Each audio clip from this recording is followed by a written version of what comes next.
Also, I can tell you for sure that Rosemary's Baby is no myth. I was talking to Bob Larson in Denver about 2 or 3 years ago. We had lunch together, and he was asking me, he said, Win, pray for him, by the way. He has the ear of a lot of fundamental preachers. He's baptized in the Spirit, by the way. And he is introducing them to deliverance, his meetings. And he is a good deliverance worker himself, he and his wife. But he asked me what I knew about the spirit of the bride of Satan. He had found it in one of the books. I said, I don't know. It was in one of the women we dealt with. That's all I knew about it. He said, oh, I'm disappointed. I was hoping you knew more about it. Then he proceeded to tell me there is a spirit, there is a ritual by which a woman or girl can become the bride of Satan.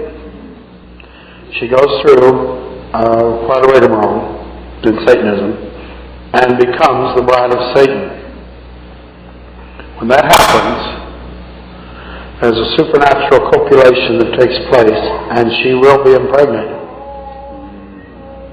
Now, usually the child is a moron or something like that, and they use it as a black mass sacrifice. You are aware that they're sacrificing live babies on Satan's altars, aren't you? I hope you're not that far behind that you don't know that's going on. But at any rate, this is the sort of thing that does occur, and it's not a myth at all. It actually happens. Now, my first reaction to that was, whoa, Bob, just a minute. You know, they can't do that anymore. I knew that the sons of God went into the daughters of men and produced giants in the earth in Noah's day. But I said, my first reaction was, no, that can't be.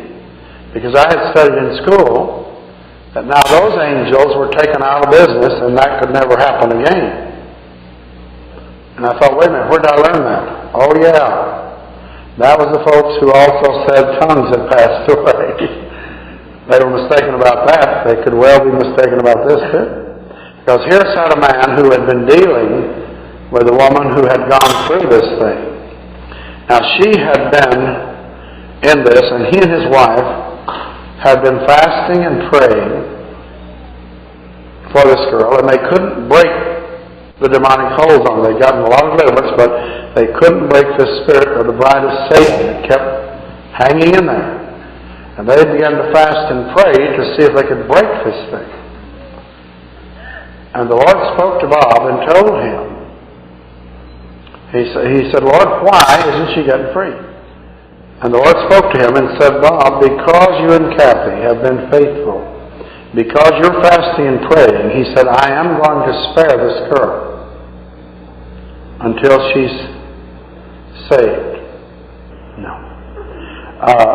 But ordinarily, you see, this would be something that would... The thing that thrilled me about it, I got to thinking, wow, God will even set aside His usual procedures if we mean business. If we're moved by love, and Bob and Kathy were moved by deep love and compassion for that poor girl who was so tormented, and they would not let go. They just kept hanging on and praying and hanging on and praying. And God honors things.